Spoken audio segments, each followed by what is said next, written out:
খুব ভাল সিগনেল দিছে মুখ্যমন্ত্ৰী হিমন্ত বিশ্ব শৰ্মাৰ এতিয়া গ্ৰীণ সিগনেল যে এতিয়া অসমৰ পৰা অবৈধ মিয়া বাংলাদেশীক খেদাব লাগে আৰু সিগনেলটো দি দিয়াৰ পাছত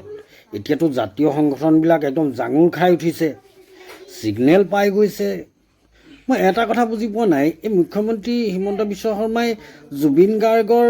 যিটো ন্যায় সেই ন্যায়টোৰ সিগনেল কেতিয়া দিব আৰু সেইটো সিগনেল যদি পাই যাবলৈ হয় আমাৰ এই জাতীয় সংগঠন কেইটাই একেদিনাখনে ন্যায় পাই যাব চাগে ন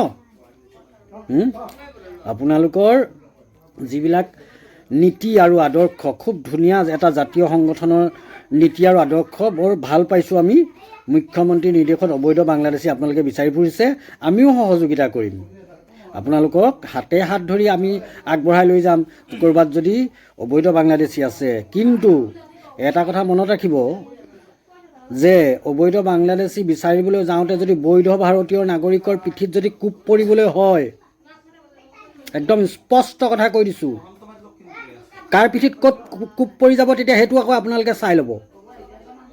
কাৰণ কাৰোবাৰ বাপেকৰ পৈতৃক সম্পত্তি নহয় অসমখন একদম স্পষ্টকৈ কৈ দিছোঁ কাৰোবাৰ বাপেকৰ পৈতৃক সম্পত্তি নহয় গতিকে অবৈধ অনুপ্ৰৱেশকাৰী বাংলাদেশী বিচাৰি যাওঁতে যদি কেনেবাকৈ ভাৰতীয় মানুহৰ অসুবিধা হ'বলৈ হয় তেতিয়া কিন্তু আকৌ একদম স্পষ্ট কথা যোনেই হওক আই ডোণ্ট কেয়াৰ গতিকে কাকো ঠিকাও দিয়া নাই এখন অসমৰ কাৰো বাপেকৰ পৈতৃক সম্পত্তিও নহয় এটা কথা আপোনালোকে বুজি ল'ব খুব ভাল সিগনেল দিছে মুখ্যমন্ত্ৰী হিমন্ত বিশ্ব শৰ্মাৰ এতিয়া গ্ৰীণ সিগনেল যে এতিয়া অসমৰ পৰা অবৈধ মিয়া বাংলাদেশীক খেদাব লাগে আৰু সিগনেলটো দি দিয়াৰ পাছত এতিয়াতো জাতীয় সংগঠনবিলাক একদম জাঙুৰ খাই উঠিছে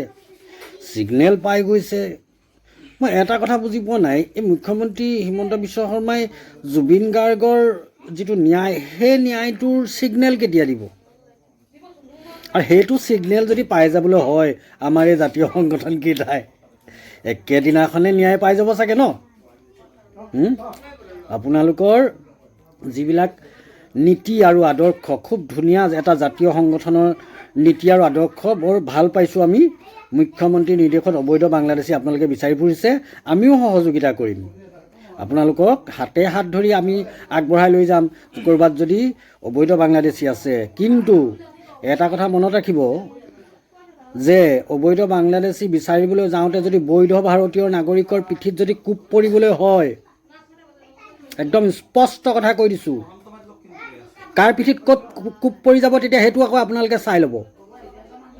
কাৰণ কাৰোবাৰ বাপেকৰ পৈতৃক সম্পত্তি নহয় অসমখন একদম স্পষ্টকৈ কৈ দিছোঁ কাৰোবাৰ বাপেকৰ পৈতৃক সম্পত্তি নহয় গতিকে অবৈধ অনুপ্ৰৱেশকাৰী বাংলাদেশী বিচাৰি যাওঁতে যদি কেনেবাকৈ ভাৰতীয় মানুহৰ অসুবিধা হ'বলৈ হয় তেতিয়া কিন্তু আকৌ একদম স্পষ্ট কথা যোনেই হওক আই ডোণ্ট কেয়াৰ